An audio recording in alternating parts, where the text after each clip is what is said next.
Hi, this is Ken, the Unemployed Prop Guy. Today we're going to talk about prop watches. Right here you see a small collection of watches from different periods, from the 30s up until present day. Some American, some Russian, some Swiss. The thing about watches is they really sell the personality of the character. I'm mostly talking about male watches now because, men wear watches differently than women. For men, it really is about their personality and a statement. One of my best examples is this one that was used in American Psycho. It's a Rolex 16013. It has a Jubilee bracelet. The original one in Psycho actually had a tapestry dial. This one doesn't. This one has a champagne dial. And this one's actually a really well-made fake I got in Chinatown back in the 90s. Because one of the big things is you do not want to give an actor a real Rolex for two reasons. One, if they break it, you have to have a discussion with the line producer, and they don't appreciate that large of an L&D. Two is a lot of times the actors like keeping their wardrobe, and they're going to keep the watch. And then you have to have the same discussion. And if you borrowed it from, say, your dad or a company, they don't really care who the actor is. They want their watch or they want their money. So it's better just to get fakes. And there's a lot of good fakes out there. I don't really like fakes, but, I don't like having to file paperwork. One of my other favorite watches, that's fake but not real fake. I mean, this is a Seiko. It's a real Seiko SSB033 caliber. It's a chronograph, and it actually works. It's a quartz, but it also is mechanical. The great thing about this is you put this on the wrist of an astronaut, it looks like an Omega Speedmaster moonwatch. It's like $125 for these, so you could have a couple of them just in case they break, because you want to have at least two watches of each character, because, watches get broken. I got many other ones. This one's a great digital. This is the infamous Casio 91W.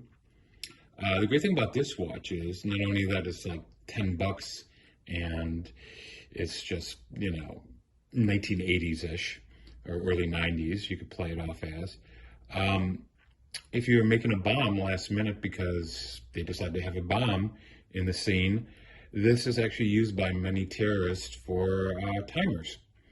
So, yeah, I didn't say that. Oh boy. If you're doing a 1970s film, these Gladiator watches are great, late 60s, early 70s, Woodstock, hippies, beatniks, all that kind of stuff, This is a nice Russian movement too. The Russians are just coming out with great watches, or they have, and they're pretty cheap. This is a Russian watch. This is the first digital LED one that they came up with. And it just has a nice look. Still very modern in my opinion.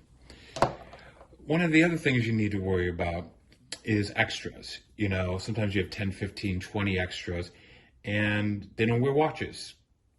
Why are they not wearing watches? Because they got iPhone watches or iPhones and so forth. So it's a good idea to pick up a whole bunch of these. These are $5 to $10 junk watches. Sometimes they work, sometimes they don't. Just throw them on the actors, boom. I used to have about 50 of these in my collection. The most important thing about watches is you have to think about what they say about the character and what the character wants to sell. Let's talk about, I know what we should talk about. Let's talk about how you store them on set. Okay, this is usually how I store my watches. I have the different containers, which I will label to the actor's name, Mike, Dr. Smith, whatnot. And then I can see at the end of the day, hey, Mike's watch is missing. Where is it? Go to wardrobe, usually with wardrobe.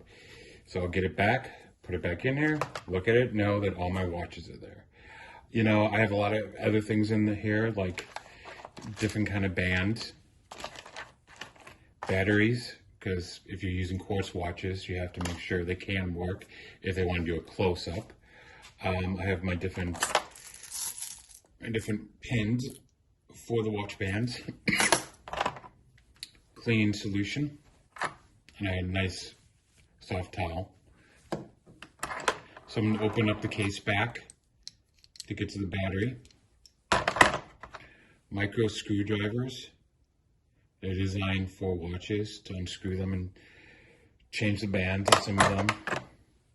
And the little tools to get out the bands. And that's about it. I hope you enjoyed the video. If you have any questions, please ask. If not, I'll see you next time. Ciao.